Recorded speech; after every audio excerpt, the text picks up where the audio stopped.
isn't that? And in the no, there's not. Here's the dirty little secret in the frum world that nobody wants to talk about, and that is that there's so much insane pressure that is put on single women to have kids because they're told if they don't have kids then they have no purpose in this world, and that misguided bullshit needs to stop.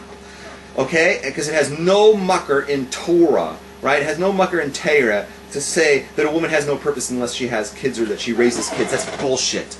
Okay? She does have it, but she's unfortunately told that. So they're all obsessed and compelled to reproduce at any cost. And as a woman gets into her 50s, if she's she gets into her late 30s, this whole biological clock of hers goes overdrive. But why don't you date a 55-year-old woman? And I'm telling you, they don't exist. And if you listen to me, you'll find out why.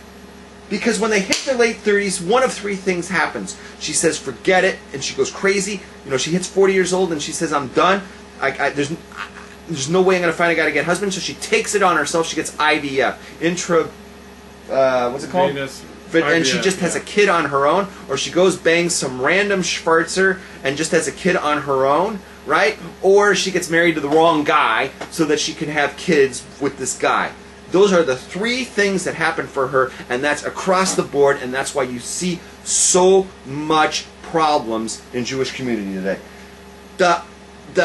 It simply doesn't exist that she makes it through her childbearing years without having kids. That's a fallacy. There's no such thing. It's a dirty little secret, and the frum people don't want to talk about it.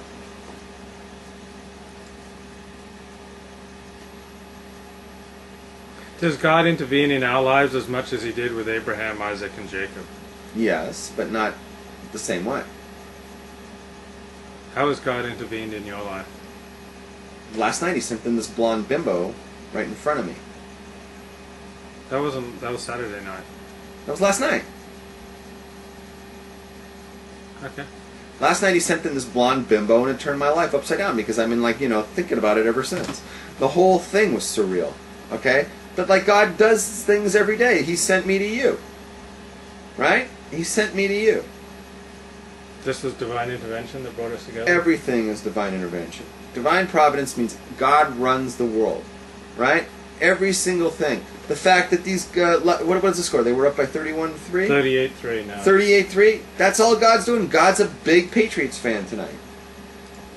God is involved in everything. There's nothing that happens that God's not involved in. The only difference between the Avos, the patriarchs, and today is that God actually talks to them. Like, whoa. He does not actually come out and say, Levi, with that James Earl Jones voice.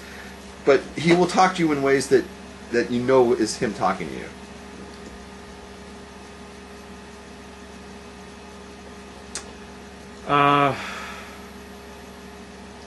How do you feel about the slavery of the Egyptians as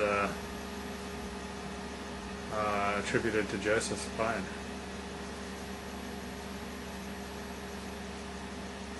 How do you feel about that? That question confuses me.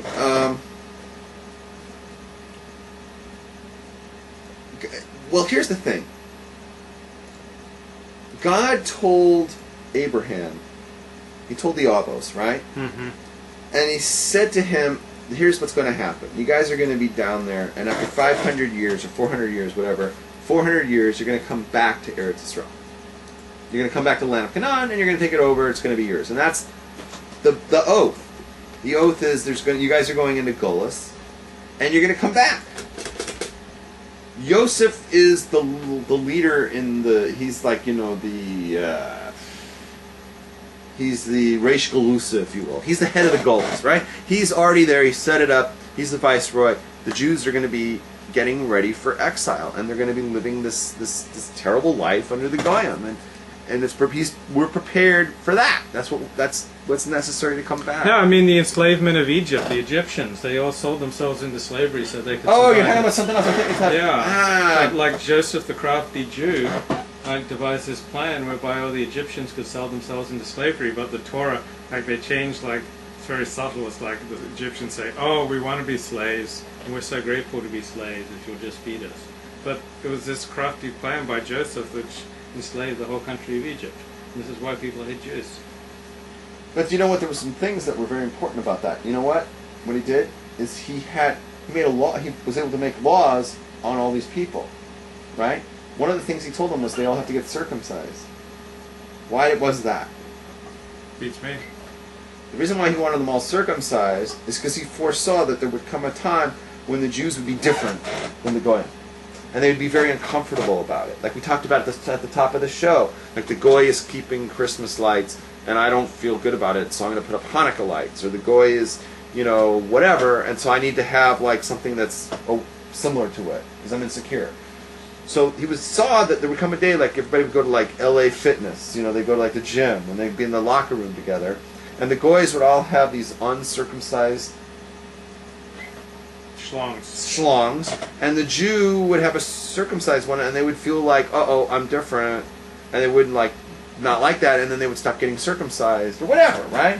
So he said, you know what, I want the Goyim to have a circumcision, and so then when he pulls his pants down, the Jew sees that he's just like everybody else, he doesn't have a problem. But you don't feel distasteful that Joseph engineered this whole plan where the whole of Egypt sold themselves to the Pharaoh? It's God's plan.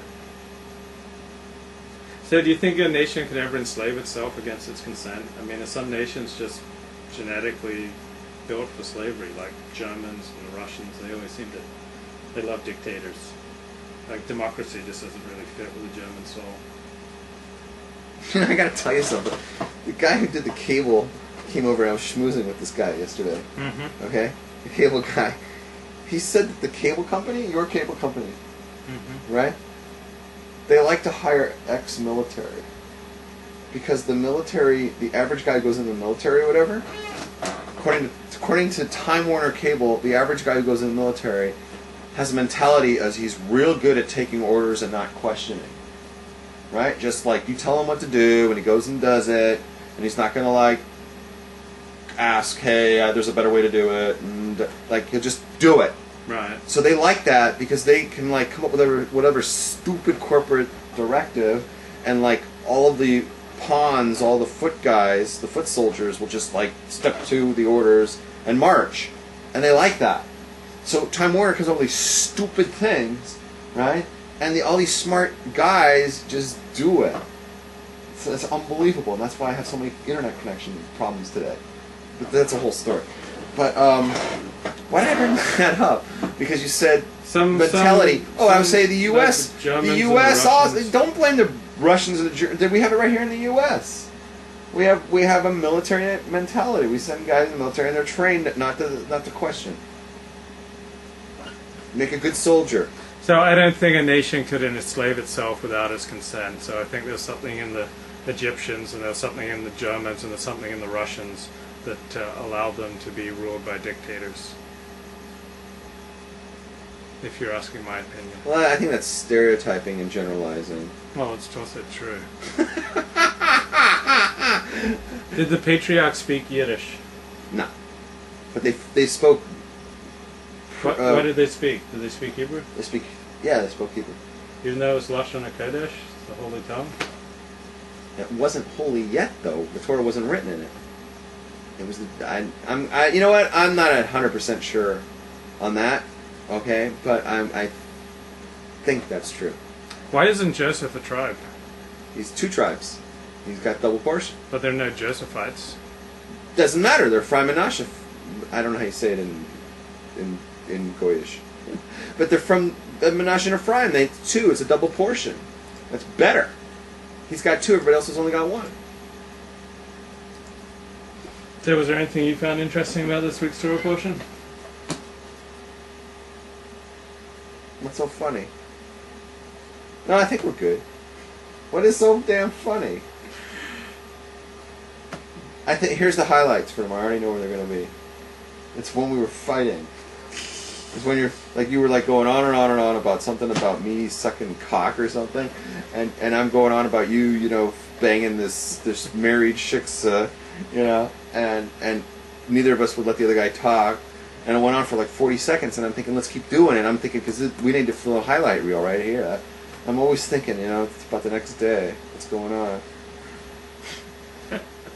Guest 12 wants to know, so what goes on here? Guest 12 wants to know what goes on here. We're doing therapy.